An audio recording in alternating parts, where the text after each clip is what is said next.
Welcome in to this Wednesday edition of Palmetto Sports Daily. I'm Carmine here in Greenville, joined by a star-studded cast of characters. Kevin in the Charleston area, Jill in Myrtle Beach, and Rick Henry in the capital of Columbia. And you know, some of us were doing some workouts, aerobic, anaerobic, getting stretched out, limbered up, and getting our breathing in order before coming on air. And the Clemson Tigers are trying to work out their own details, specifically at quarterback.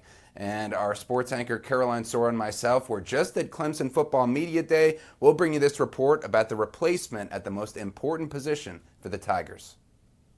The Tigers turning the page on a disappointing 2025 season now to 2026 with two new leaders on offense. We do know that Chad Morris is back for his second stint as Clemson's offensive coordinator, but Carmine, there is still a big question at the quarterback position. With the Tigers' three-year starter, Cade Klubnik, taking his 2 ACC championships to the NFL, drafted by the New York Jets, the door is now open for new names at QB. Redshirt junior Christopher Vizina and true freshman Tate Reynolds are both at the top of the list. Coming out of spring, Coach made it clear. I mean, CV is our guy, and he'll start fall camp as the guy.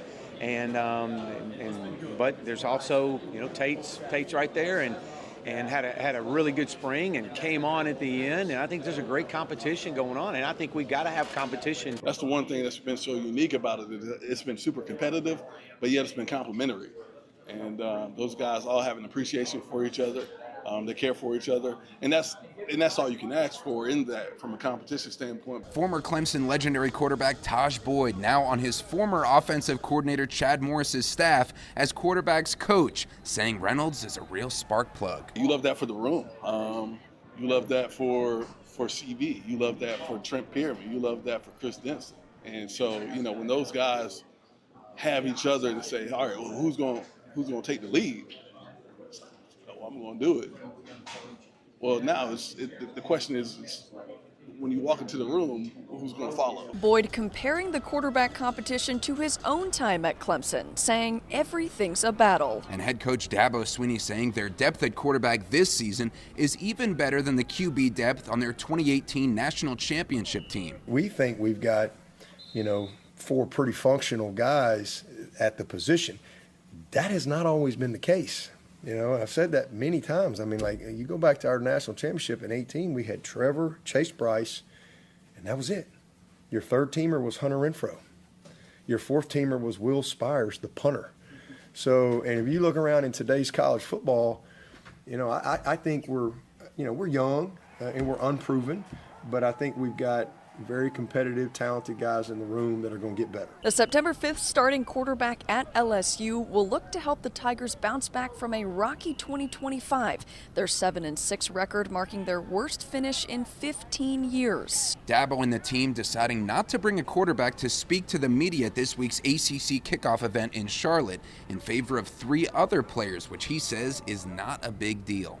We have much more from Clemson Football Media Day on our website and on our Fox Carolina mobile app. For Palmetto Sports and Caroline Soro in Clemson, I'm Carmine Jamay.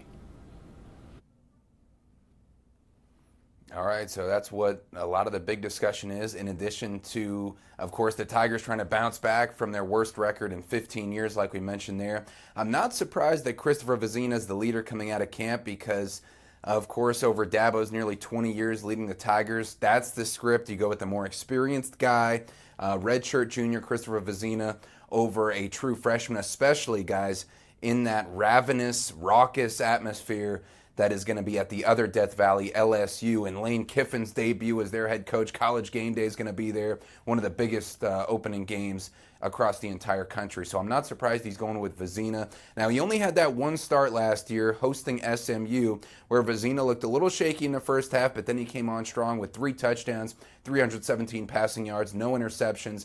That was a loss hosting SMU, but he still looked serviceable and good, composed, once he got a little used to the game speed and everything like that. But we've seen that, Kevin, many times with Dabo, go with the more experienced guy, even when you have a top recruit, which Tate Reynolds is not. I believe he's a 3-star coming in, but he's proven himself throughout the spring and looked really good in the spring game, running in a touchdown, wearing Cade Klubnik's number 2, so kind of interesting there. But we've seen that with Cole Stout before Deshaun Watson came on, Kelly Bryant, although he had a lot of experience before Trevor Lawrence came on as a true freshman and did what he did with a historic run in national championship. So what are your thoughts here on the QB battle, Kevin, as it stands now? No, it definitely makes sense for Vizzina to be the guy going into LSU because, like you said, that is a crazy place to play. That is going to be a fan base that's going to be right on top of Clemson that entire game. So you want a guy, even if it's just one start, you want a guy that has a little bit of experience at least going in and getting the start in that opener. And we've seen before, Dabo's not afraid to pull the trigger during the middle of the season if he thinks it's time to make a quarterback switch. You mentioned that Kelly Bryant season where the Tigers got off to a great start and, he still pulled the trigger after a poor game from Kelly Bryant and made the switch to Trevor Lawrence, and then ended up working up really well. The thing that kind of caught my eye from Dabo talking right there is how he talked about how all the quarterbacks in the room are, I don't know if the word he used was serviceable, but that's a word you use, Carmine. And, it's interesting because they all might be decent quarterbacks, but it doesn't seem, Rick, like they have a guy in the room. There's no, like you said, there's no Trevor Lawrence waiting to come in and take snaps here, once the more experienced guy gets them through that first part of the schedule. So they might be serviceable. I don't know if there's a star in this room, Rick. Mm-hmm. Yeah, the one thing that really caught my attention was Carmine. You said they're not taking a quarterback to the ACC kickoff, and that's really surprising because the kickoff events, media days, you want your quarterback out front because he is the leader of the program, the face of the program, and the guy who sets the tone for his teammates. So, yeah, Kevin, I guess that means they're really not sure if this is the guy, or maybe it's a case they don't want to put too much pressure on him. I don't know, but it's really strange.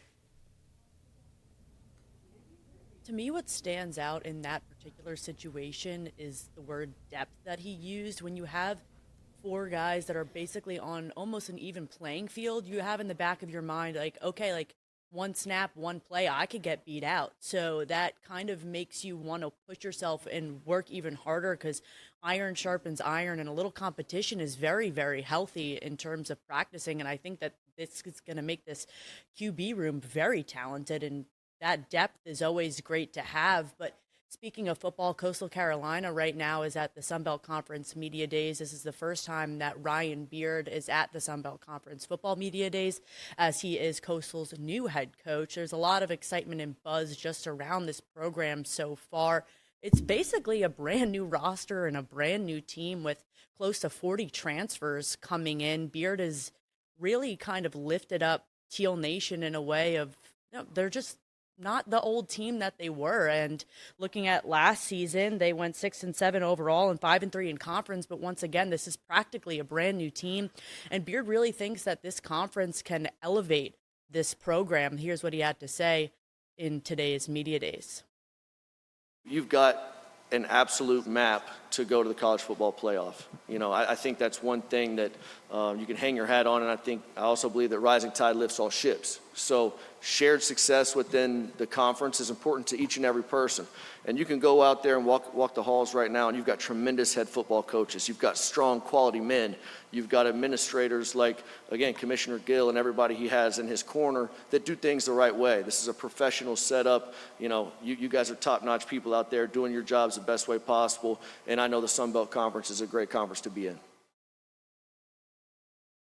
Coastal Carolina is now gearing up for their first game of the season. Their first game is at West Virginia, and then their home opener will be against Fordham. He's really an interesting coach, very easy to rally behind. Teal Nation seems really excited about this hire and what's to come. I'm curious if you guys have any thoughts about just hearing him speak for the first time at this conference and how he feels that the Sun Belt can really push Coastal to be a more successful program than they were in the past. Yeah, it's anytime you take over a program and you get to go to that conference's media days, you want to be sure that you say the right things. You want to have an air of confidence, leadership, and so your team will look at that and say, yeah, the coach is setting the tone for us, and we can't wait to get started with practice. Yeah, and he's doing all the right things, like you said, Rick. He's even complimenting the media, which is certainly a way to go and get in our good graces. As soon as you do that, everyone's on board. But I mean, at this point in the season, that nobody knows anything about this team. I know they were picked to finish in 5th place in the preseason poll this past Monday. So most of the conference things, they're going to be a middle of the pack team. But like Jill said, this is a completely new team. We don't know who's going to be starting at quarterback. We don't know pretty much anyone who's going to be anywhere on the field. So it's tough to get a read on these guys going in. But I do know that there's excitement because there's a new head coach and because there's a lot of roster turnover from a team that went 6-7 last year. So hopefully that's going to pay off. But for anyone to say they have any kind of expectations of what Coach was going to do this year, I think you're taking a flyer, Rick.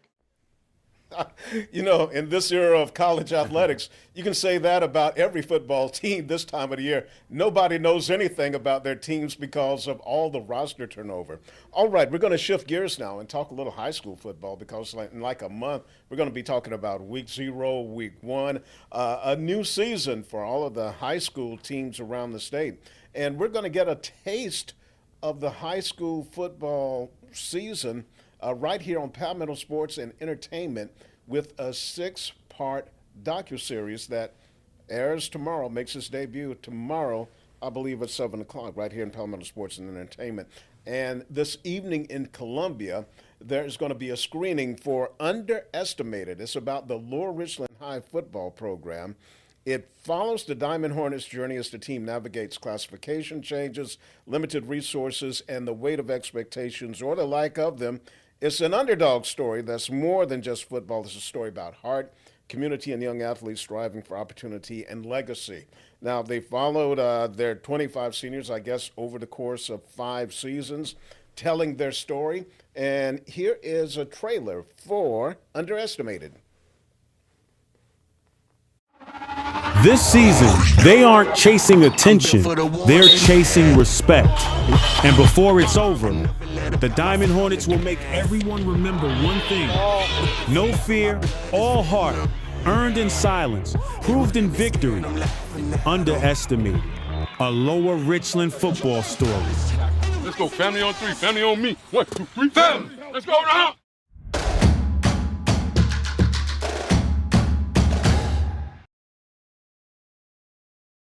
It makes its debut tomorrow at 7 right here on Palmetto Sports and Entertainment, and it will air for 6 consecutive Thursdays, with the last one being on August 20th. So I'm really looking forward to catching the preview tonight and see what Underestimated is all about. Okay, that's going to do it for this segment of Palmetto Sports Daily. We'll be right back after a quick timeout.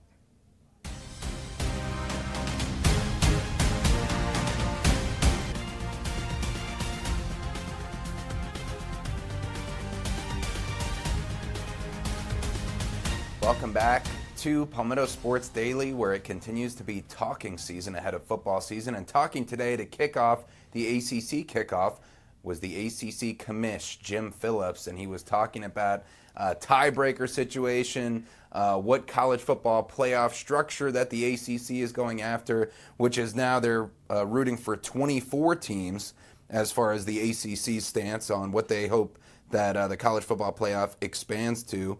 And the commissioner saying that everyone's behind it in the ACC. That's the right number for the conference. So maybe we could see a future expansion from 12 to even 24 teams as that playoff steadily expands.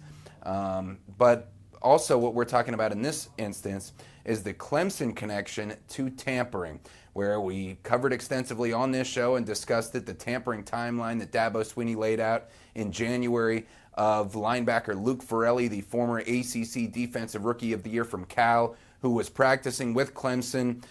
He was on the team, he was in classes, and then, according to Dabo, was basically convinced to re-enter the transfer portal by Ole Miss head coach Pete Golding, where he texted him, allegedly, according to Dabo, the photo of that $1 million contract while Forelli was in class, saying, "I know you're signed, but what's the buyout?" And that would be tampering if proven true, because Forelli was not in the portal at the time, and Pete Golding at Ole Miss was contacting him, trying to get him back into the portal, which he eventually did, and now he's on Ole Miss with basically no punishment. And so Commissioner Jim Phillips was asked about tampering specific to that situation, and here's what he had to say. What's sad about what I see with some of the tampering that's going on is that there's a failure to have restraint. in college sports like I've never seen before.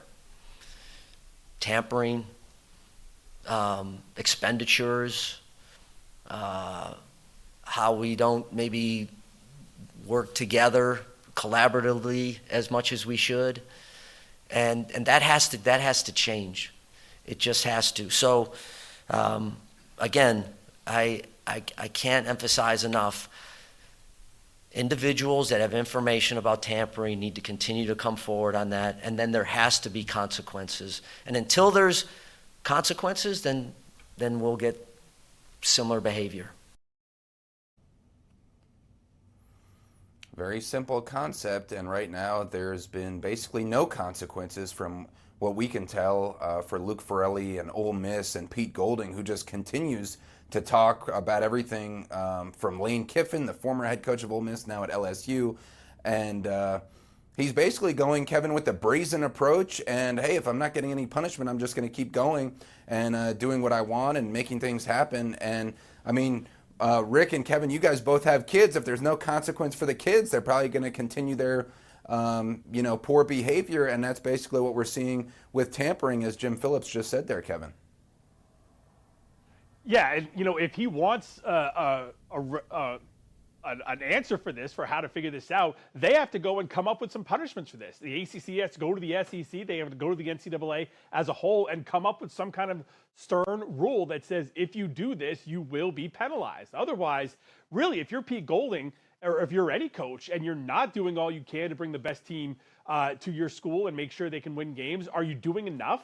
And, if you're not reaching out to these guys and there is no punishment, why not? There's absolutely no reason for them to not do it, Rick, at this point, if they're not going to face any punishment. If you want them to face punishment, if you want them to start working together as a whole and not do this kind of thing, there has to be, a punishment.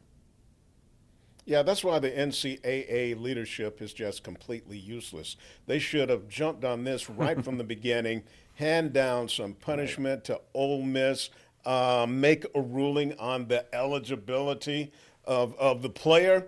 But what are we hearing from the NCAA? Crickets. So yeah, if I'm a coach, I'm gonna say, hey, Ole Miss didn't get in trouble. We're gonna do it too. And then what is going to be the NCAA's response? I mean, they've been like this for way too long, and I think people just really know that, hey, we can do whatever we want because the NCAA is completely useless.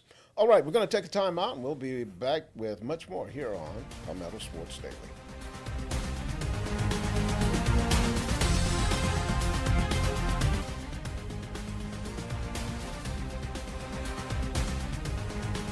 Welcome back to Palmetto Sports Daily. We were just talking about how this is talking season for college football. But for former USC head baseball coach Paul Mainieri, it is always talking season. And he told me while he was here, his wife told him he talks too much, and he certainly does. He can't stop talking about his time here with the Gamecocks. He was here 1.5 seasons before he and athletics director Jeremiah Donati decided it was time to part company. He went 40-40, won only 6 SEC games. And recently he had an interview with a Baton Rouge TV station. I'm going to cite some quotes from him here. Coach Mainieri says, I went there, and you inherit a team that's got some weaknesses, of course. So the first year didn't go so great, Mainieri said, and then we started into the second year when we finally could recruit. But what a different world this recruiting is now with the transfer portal and open transfers and NIL and revenue share and all of that stuff.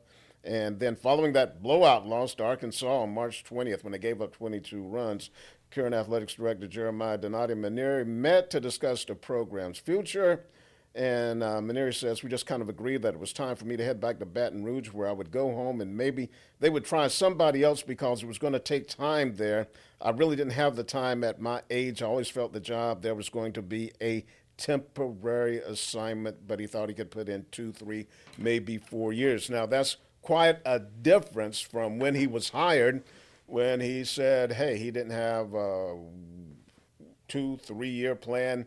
He was going to win immediately and get the Gamecocks back to championship form, returning to Omaha. And it sounds like he just didn't think he could get it done here, and it was time to go back to Baton Rouge. It is 100% baffling because this is stuff we all said the day Paul Mainieri was hired, especially the recruiting stuff. We knew recruiting was going to be an issue for a guy who not only had been out of the game for 5 years, but hadn't had to deal with any of this recruiting stuff back when he was coaching. Not with NIL and the transfer portal and the stuff with the way it is now. So we all saw this coming. I don't know if he didn't see it coming or if he was in denial or what. I think the bigger question is, how does the failure he had at South Carolina, how does that affect Ray Tanner's legacy for being the one who brought Paul Mainieri into this program, Carmine? Yeah, it could be. I mean, it was kind of a friend hire because, all the battles that Ray Tanner had against Paul Mainieri when Mainieri was coaching at LSU in the SEC, and they had, also won national championships, both of them during their time coaching against each other. So it seemed like that. But Kevin Schnall coming in, much different energy. He's got about 35 years younger on Mainieri, so hopefully he'll refresh the program. Yeah, I mean, he's someone who's very well aware of how to deal with recruiting. He seems to be doing a pretty good job for the Gamecocks so far, so we'll see how that program does. But we got to hit a quick break here, and we'll be right back for another segment of Palmetto Sports Daily.